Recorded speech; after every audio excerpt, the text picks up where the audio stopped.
I I want to show you a little bit behind the scenes of my game, since I get a lot of questions on how it works and how people can recreate it.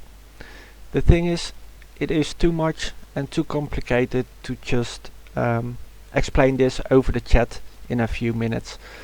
No one will ever understand. So I hope this video will clear up a lot. I have to do it quickly because I've got 10 minutes to record and 30 seconds are already passed.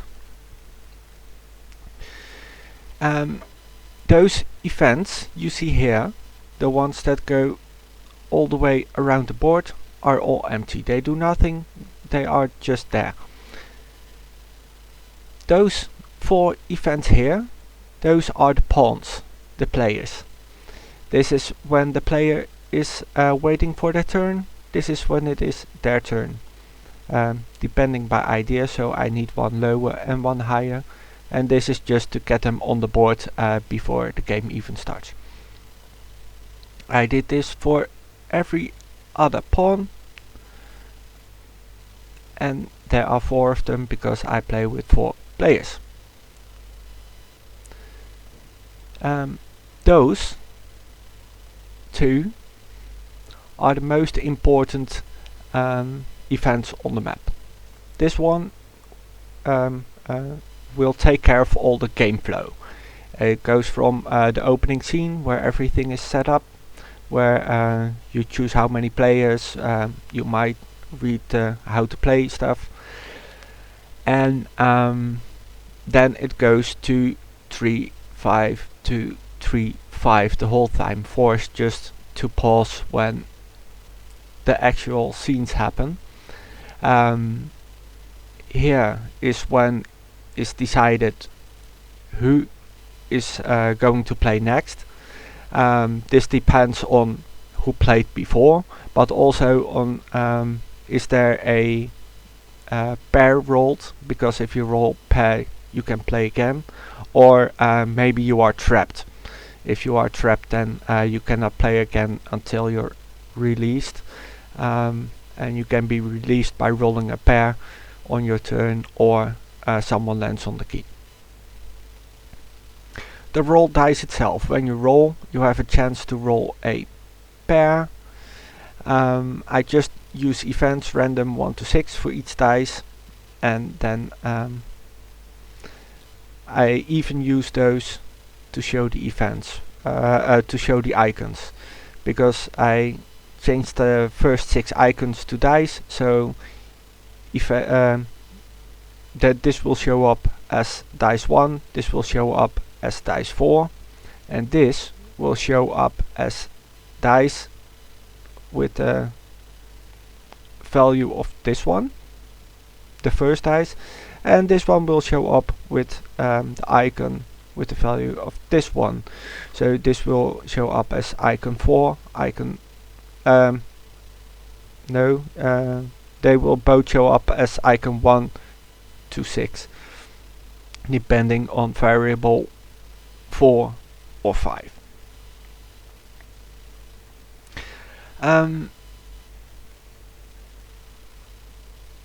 Yeah, this repeats this just because 1 is for when you roll a pair, try to roll a pair to be released, and the other one is just when it is your turn.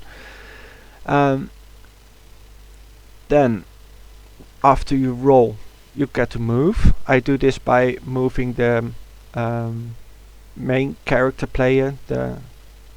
This one will be transparent, so the player does not see the main character, they only see the pawns, and those pawns will follow the main character all over the map.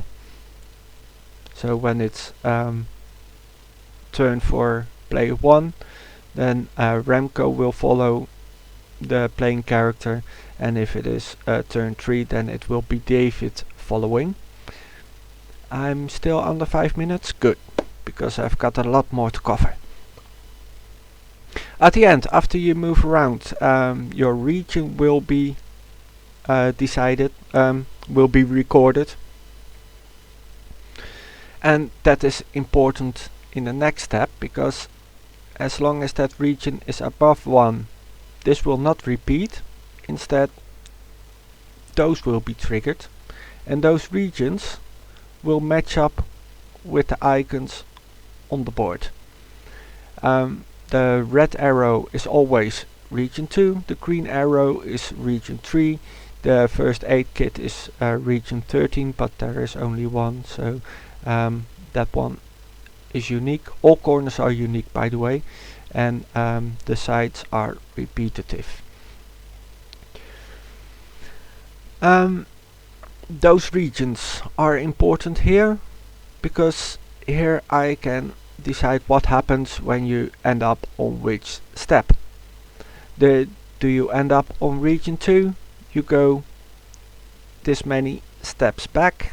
If you end up on 3, that's the green arrow, you go this many steps forward, and so on for all different kinds of steps you can take.